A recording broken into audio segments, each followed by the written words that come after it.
नमस्कार दोस्तों, welcome to next page education. मैं हूं संजय और इस वीडियो में आज हम जानेंगे आज के करंट अफेयर्स।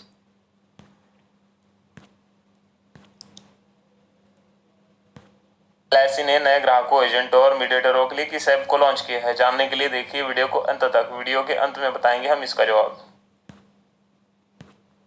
ओडिशा का भुवनेश्वर कोविड-19 के खिलाफ 100% टीकाकरण कवरेज हासिल करने वाला देश का पहला शहर बन गया है। इसके अतिरिक्त लगभग 1 लाख प्रवासी कामगारों को भी राजधानी ओडिशा में कोविड टीकों की पहली खुराक दी गई है। सी टेक्नोलॉजी और नेस्कॉम फाउंडेशन ने संयुक्त रूप से नए युग की तकनीकों में 7,500 अयोग्य छात्रों को प्रशिक्षित करने के लिए रोजगार कौशल कार्यक्रम शुरू किया है। कार्यक्रम कर्नाटक, आंध्र प्रदेश, तेलंगाना, ओडिशा, मध्य प्रदेश और महाराष्ट्र में 35 से अधिक टीयर 2 और टीयर 3 के तकनीकी और गैर तकनीकी कॉलेजों के छात्रों को प्रशिक्षित करेगा। दीपक दास 1986 बैच के भारतीय सिविल लेखा सेवा ICAS अधिकारी को भारत सरकार द्वारा लेखा महानियंत्रक CGA का व्यय विभाग वित्त मंत्रालय के रूप में नियुक्त किया गया है। दास CGA का पद संभालने वाले 25वें अधिकारी हो गए हैं। 10 लाख की आबादी में 5.17 लाख लोगों का टीकाकरण करने के बाद गुजरात ने प्रति मिलियन लोगों पर टीकाकरण के मामले में देश में शीर्ष स्थान हासिल किया है। गुजरात ने अब तक 31 जुलाई 2021 तक गहन राज्यव्यापी अभियान के हिस्से के रूप में कोरोना वायरस के खिलाफ एक निवारक कदम के रूप में टीकों की 3,32,65,975 खुराक दी है, जिसमें अकेले जुलाई महीने में 75 लाख टीकाकरण शामिल है। क्षेत्र में वास्तविक नियंत्रण रेखा पर विश्वास बढ़ाने के लिए उत्तरी सिक्किम सेक्टर में भारतीय और चीनी सेनाओं के बीच एक हॉटलाइन स्थापित की गई है। हॉटलाइन उत्तरी सिक्किम के कानरा लॉ भारतीय सेना और तिब्बत स्वायत्त क्षेत्र के खंडवा दजोंग में चीन की पीपुल्स लिबरेशन आर्मी PLA के बीच है। जीका वायरस का पहला मामला पुणे जिले में पुरंदर तालुका के बेलनर गांव में सामने आया है। एक 50 वर्षीय महिला को इस महीने की शुरुआत में बुखार हुआ था, लेकिन अब वह पूरी तरह से ठीक हो गई है। उसके परिवार में किसी को भी इस बीमारी के लक्षण नहीं दिखे। गृह मंत्री अमित शाह ने मिर्जापुर के 150 करोड़ रुपए की विंध्याचल कॉरिडोर परियोजना VCP की आधारशिला रखी। उन्होंने विंध्याचल में 16 करोड़ रुपए की लागत से रोपवे का उद्घाटन किया। विंध्याचल कॉरिडोर परियोजना का वाराणसी में काशी विश्वनाथ धाम कॉरिडोर परियोजना की तर्ज पर बनाई जा रही है। विदेश मंत्रालय ने कोविड-19 से रिकवरी को बढ़ावा देने के लिए अश्वगंधा पर एक अध्ययन करने के लिए UK के London school of hygiene and topical medicine LSSTM के साथ सहयोग किया है। भारतीय प्रौद्योगिकी संस्थान गुवाहाटी, IITC और IIM बेंगलुरु के शोधकर्ताओं द्वारा किए गए एक नए गणितीय विश्लेषण ने कंपनियों के कार्बन पदचिह्न और इन फर्मों के निवेश के संभावित जोखिमों के बीच एक संबंध स्थापित किया है। Admiral Vinay Budhwar AVSM AN chief hydrographer to government Bharat सरकार ने आज नई दिल्ली में उच्चायुक्त के आवास पर आयोजित एक प्रस्तुति समारोह में ब्रिटिश उच्चायुक्त श्री एलेक्स एलिस से अलेक्जेंडर डेलरिम्पल पुरस्कार प्राप्त किया। पवल गारी ने प्रियंका चोपड़ा जोनास को अपने ब्रांड एम्बेसडर में से एक के रूप में चुना है। ब्रांड के लिए अपनी भूमिका में अभिनेत्री, निर्माता, महिला सशक्तिकरण, विविधता और समावेश के विषयों पर विशेष ध्यान देने के साथ दुनिया भर में अपने ब्रांड के विस्तार के रोमन हाइस ज्वेलरी हाउस का समर्थन करेगी। विज्ञान और प्रौद्योगिकी मंत्री जितेंद्र सिंह ने देश के अनुसंधान समूह द्वारा उत्पन्न जैविक जानकारी और डेटा को साझा करने की सुविधा के लिए एक अच्छी तरह से परिभाषित रूपरेखा और मार्गदर्शन सिद्धांत प्रदान करने के लिए दिशा निर्देश का एक सेट जारी किया है। सिंह ने Indian biological data centre IBDC की वेबसाइट भी लॉन्च की है। और खेल मंत्रालय ने देश भर में 1000 खेलो इंडिया केंद्र स्थापित करने का निर्णय लिया है, जिसमें से 360 केंद्रों को पहले अधिसूचित किया जा चुका है।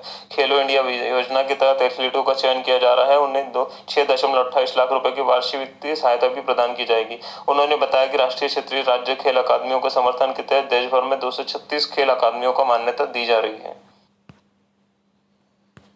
टोक्यो ओलंपिक में प्लेऑफ में जर्मनी को 5-4 से हराकर पुरुषों की हॉकी में कांस्य पदक जीतकर 41 साल लंबे कष्टदायी इंतजार का अंत किया। यह ओलंपिक के इतिहास में भारत का तीसरा हॉकी कांस्य पदक है। अन्य दो 1968 मेक्सिको सिटी और 1972 म्यूनिख खेलों में आए थे।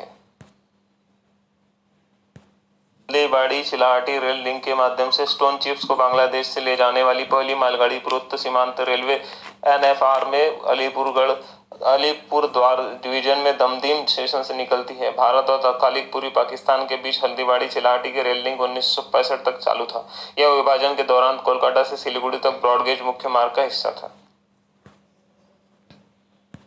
का जहाज INS खंजर ओडिशा के गोपालपुर विरासत तटीय बंदरगाह पर कॉल करने वाला पहला भारतीय नौसेना जहाज बन गया है। 2 अगस्त 2021 को संपन्न हुई 2 दिवसीय यात्रा का आयोजन आजादी की 75वीं वर्षगांठ के उपलक्ष्य में आजादी का अमृत महोत्सव के हिस्से के रूप में मनाया गया था। एक रिपोर्ट जारी की जो इस क्षेत्र में नीति निर्माण से सुधार की दिशा में कदम में सुधार मार्ग प्रस्तुत करती है, जो देश के बिजली वितरण क्षेत्र को बदल सकती है। Turning around the power distribution sector शीर्षक वाली report NITI Aayog RRM India द्वारा सह लेखक है। NITI Aayog national institute for transforming India. ख्यात लेखिका और पद्म पुरस्कार से सम्मानित पद्म सचदेवा डोगरी भाषा की पहली आधुनिक महिला कवि का मुंबई में एक अस्पताल में निधन हो गया। उन्होंने डोगरी और हिंदी में कई किताबें लिखी और मेरी कविता मेरे गीत सहित उनके कविता संग्रह ने उन्हें 1971 में साहित्य अकादमी पुरस्कार जीता। उन्हें 2001 में देश का चौथा सबसे बड़ा नागरिक पुरस्कार भी मिल चुका है और उन्हें पद्मश्री पुरस्कार मिला था, जिसके अंतर्गत उन्हें मध्य प्रदेश सरकार द्वारा 2007-8 के लिए कविता के लिए कबीर सम्मान से भी सम्मानित किया गया था। ग्राहकों के हितों की रक्षा के लिए देश के सबसे बड़े ऋणदाता भारतीय स्टेट बैंक ने योनो और योनो लाइट में एक और उच्च तकनीक की शुरुआत की है, जिसके अंतर्गत उन्नत सुरक्षा सुविधा जिसमें सिम बाइंडिंग लॉन्च की गई है। विज्ञान संग्रहालय परिषद NCSM ने विज्ञान संस्कृति को बढ़ावा देने की योजना SPOC के माध्यम से विज्ञान शहरों सहित पूरे देश के विज्ञान संग्रहालय और विज्ञान केंद्रों की एक श्रृंखला को विकसित किया है। राष्ट्रीय विज्ञान संग्रहालय परिषद भारतीय संस्कृति मंत्रालय के तहत एक स्वायत्त संगठन है। इसका जो हेडक्वार्टर है कलकत्ता में और CSIR के तहत पहला विज्ञान मंत्रालय बिरला औद्योगिक और प्रौद्योगिकी संग्रहालय जो है वह कलकत्ता 2 मई 1959 को खोला गया था। द्वारा जो वर्तमान में ऑस्ट्रेलिया में भारत के उच्चायुक्त है को कैनबरा में निवास के साथ नाउरू में भारत के अगले उच्चायुक्त के रूप में मान्यता दी गई है। शास्त्रीय और पार्श्व गायिका कल्याणी मेनन का संक्षिप्त बीमारी के साथ निधन हो गया। वह 80 वर्ष की थी। वह तमिल फिल्मों के लिए शास्त्रीय प्रस्तुतियों के लिए जानी जाती थी। उन्होंने अलेपायुथु फिल्म के शीर्षक पर भी गाना गाया था। भारत देश की आजादी के 75 साल के उपलक्ष्य में आजादी का अमृत महोत्सव मना रहा है। केंद्रीय संस्कृति मंत्रालय ने लोगों को राष्ट्रगान गाने और वेबसाइट www.rashtragan.in पर वीडियो अपलोड करने के लिए आमंत्रित करने के लिए एक अनूठा कार्यक्रम शुरू किया है। प्रधानमंत्री नरेंद्र मोदी 9 अगस्त को संयुक्त राष्ट्र सुरक्षा परिषद में समुद्री सुरक्षा पर खुली बहस की वस्तुतः अध्यक्षता की।